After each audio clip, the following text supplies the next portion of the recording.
Aujourd'hui, je te retrouve dans une vidéo lecture.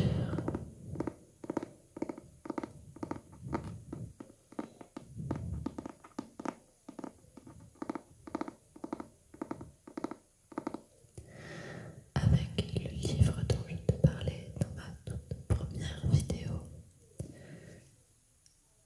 Anne de Redmond, qui est donc la suite de la série Anne with Annie, donc Anne avec un E, qui est sur Netflix.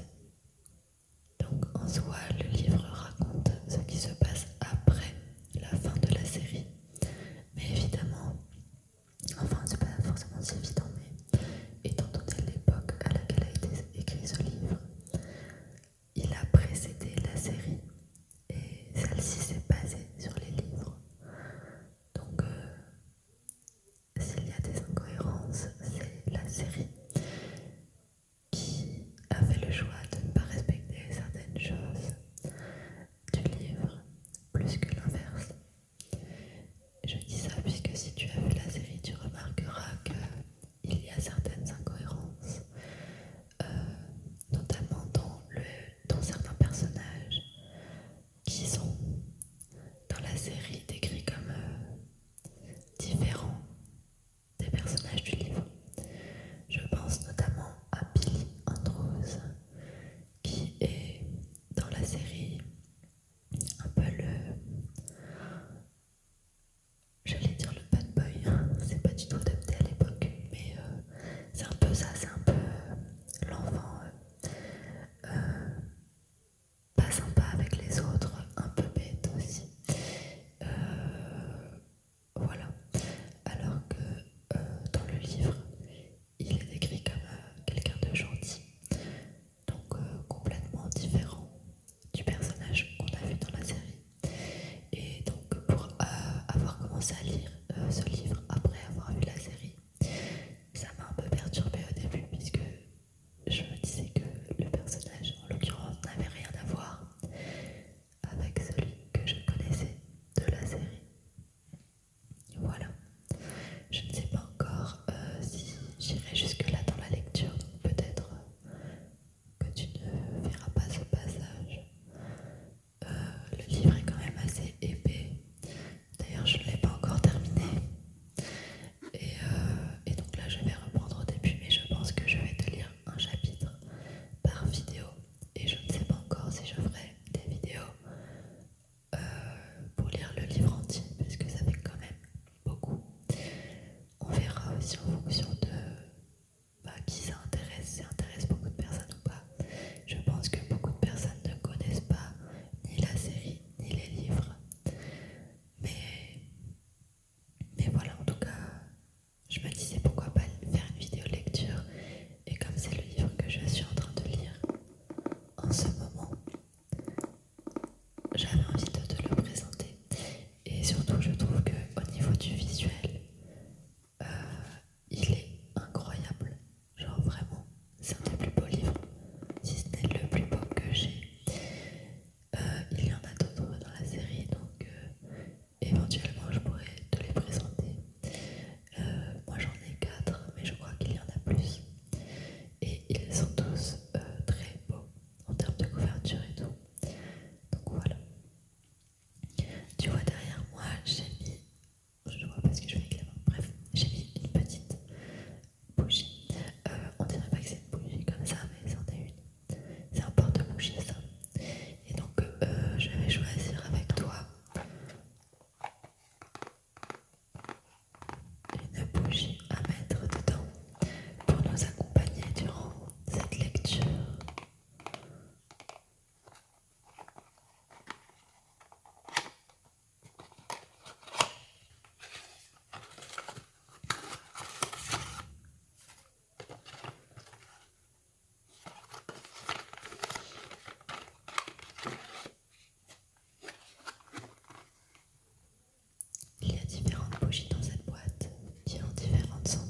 son aussi est incroyable.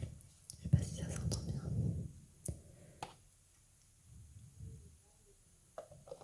Et donc voilà ce que ça donne. J'aime beaucoup. Je trouve ça très joli, très relaxant aussi. Regardez, je vais la poser derrière. Et maintenant je vais faire très attention puisque maintenant que tu commences à connaître un peu mes vidéos, j'ai fait beaucoup de choses maison. Et donc là, je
J'imagine que nous nous y habituerons avec le temps, dit Anne avec entrain.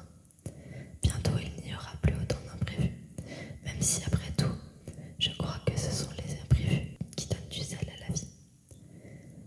Nous avons 18 ans, Diana. Dans 2 ans, nous aurons 20 ans. Quand j'en avais 10, il me semblait que 20, c'était l'affaire de vieillesse.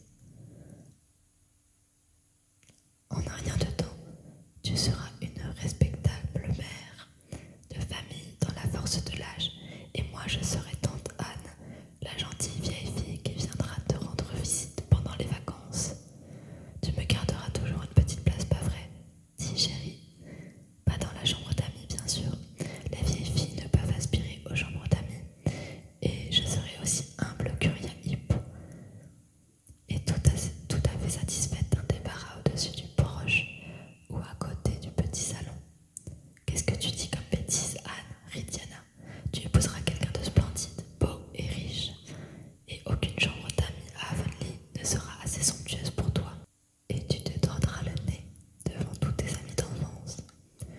Ce serait dommage, mon nez est plutôt joli, et j'ai peur que ce soit du gâchis de le tordre, dit Anne en tapotant le bel appendice. Je n'ai pas suffisamment d'atouts pour pouvoir me permettre de saboter ce que je possède. Alors même si je devais épouser le roi des îles cannibales, je promets de ne jamais tordre le nez devant toi, Diana. Les jeunes filles se séparèrent sur un nouveau rire plein de joie. Diana pour retourner à Orchard Slope et Anne pour se rendre au bureau de poste. Une lettre l'y attendait, et lorsque Gilbert Blythe la rejoignit ensuite sur le pont du lac scintillant, elle rayonnait toujours d'excitation. Priscilla Grant va à Redmond elle aussi, s'exclama-t-elle. N'est-ce pas merveilleux? J'espérais qu'elle puisse venir, mais elle ne pensait pas que son père accepterait. Pourtant, il est d'accord, et nous serons en pension ensemble. Avec une amie comme Priscilla à mes côtés, je me sens prête à affronter des troupes sous leur bannière, ou du moins tous les professeurs de Redmond réunis en une terrible phalange. Je pense que Kingsport nous plaira, répondit Gilbert. C'est une charmante bourgade, m'a-t-on dit, avec le plus beau parc naturel du monde. Il paraît que les paysages y sont magnifiques. Je me demande si ça peut être plus beau qu'ici, murmura Anne, qui regardait autour d'elle avec le regard tendre et fasciné de ceux pour qui leur village resterait à jamais le plus bel endroit sur terre, quand bien même il existerait de plus jolies contrées sous des cieux étrangers. Ils s'étaient appuyés à la rambarde du pont du vieil étang, s'enivrant de l'enchantement du crépuscule, à l'endroit précis où Anne s'était accrochée pour se sauver du naufrage de sa barque, le jour où Hélène s'était laissée flotter jusqu'à Camelot. À l'ouest, le soleil couchant colorait encore le ciel d'une teinte pourpre et délicate, mais la lune se levait et sous sa lumière, les eaux ressemblaient à un grand rêve argenté. Les souvenirs tissaient un sort doux et subtil entre les deux jeunes créatures. Tu es très silencieuse, Anne, dit enfin Gilbert. Je n'ose ni parler ni bouger de peur que toute cette merveilleuse beauté s'évanouisse comme un silence brisé, murmura Anne. Gilbert posa soudain sa main sur elle, délicate et blanche, posée sur le bois de la rambarde. Ses yeux noisettes s'assombrirent, sa bouche encore en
Hawaii Sounds, où ils étaient tous deux assis pendant une danse. Anne frissonna à ce désagréable souvenir, mais tous ses problèmes de prétendant amouraché s'évanouirent à l'instant où elle pénétra dans la cuisine sobre et dénuée de romantisme de Green Gables, dans laquelle un petit garçon de 8 ans pleurait à chaudes larmes sur la banquette. « Que se passe-t-il, Davy ?» demanda Anne en le prenant dans ses bras. « Où sont Marilla et Dora ?»« Marilla est en train de coucher Dora, » sanglota Davy.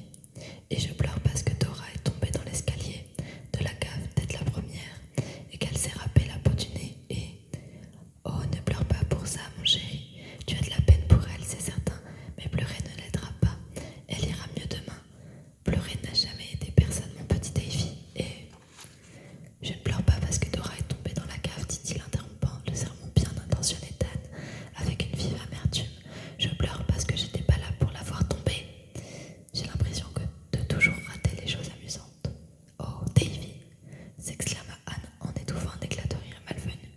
Tu trouverais amusant de voir cette pauvre petite Dora tomber dans les escaliers et se faire mal.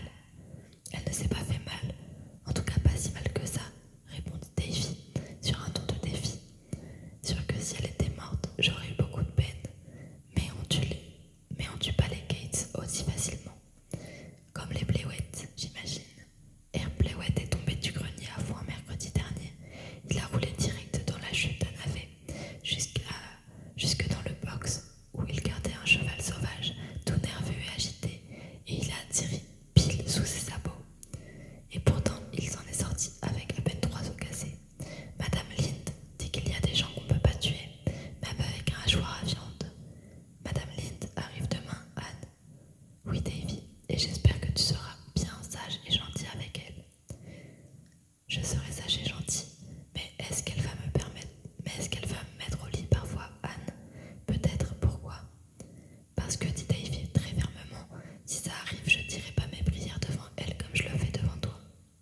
Pourquoi? Parce que je crois que ce serait pas bien de parler à Dieu devant des étrangers. Dora peut dire les siennes devant Madame Lynn si elle veut, mais moi non. J'attendrai qu'elle soit partie pour les dire. J'ai le droit, Anne. Oui, tu es sûre de ne pas oublier, Davy. Ah non, j'oublierai pas. Je trouve ça très amusant de dire mes prières, mais ce sera jamais aussi amusant de les dire tout seul que de te les dire à toi. J'aimerais que tu restes à la maison. Je vois pas pourquoi tu veux partir et nous laisser. Ce n'est pas que je veuille partir, Davy, mais je sens que je le dois. Si tu veux pas partir, t'es pas obligée, t'es grande. Quand je serai grand, je ferai jamais une chose que j'ai pas envie de faire.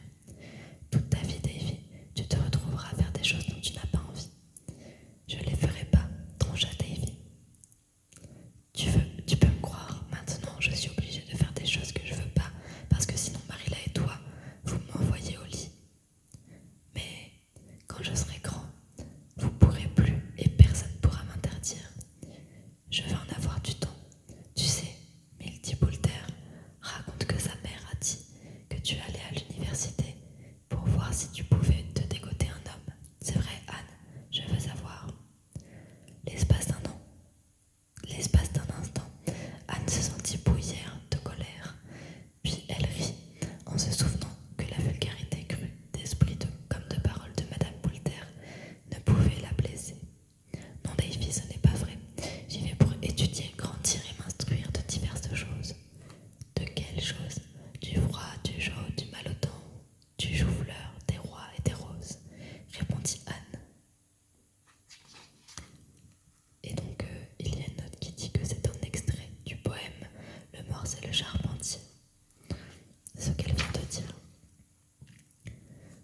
Mais si tu voulais te dégoter un homme, comment tu t'y prendrais? Je veux savoir, insista Davy, sur qui le sujet exerçait de toute évidence une certaine fascination. Tu devrais plutôt demander à Madame Boulter, répondit Anne sans réfléchir. À mon avis, elle connaît mieux que moi la marche à suivre. D'accord, je le ferai la prochaine fois que je la verrai, assura Davy d'un ton sérieux. Davy, tu n'as pas intérêt, s'écria Anne en comprenant son erreur. Mais c'est toi qui m'as dit de lui demander, protesta Davy, offensé. C'est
se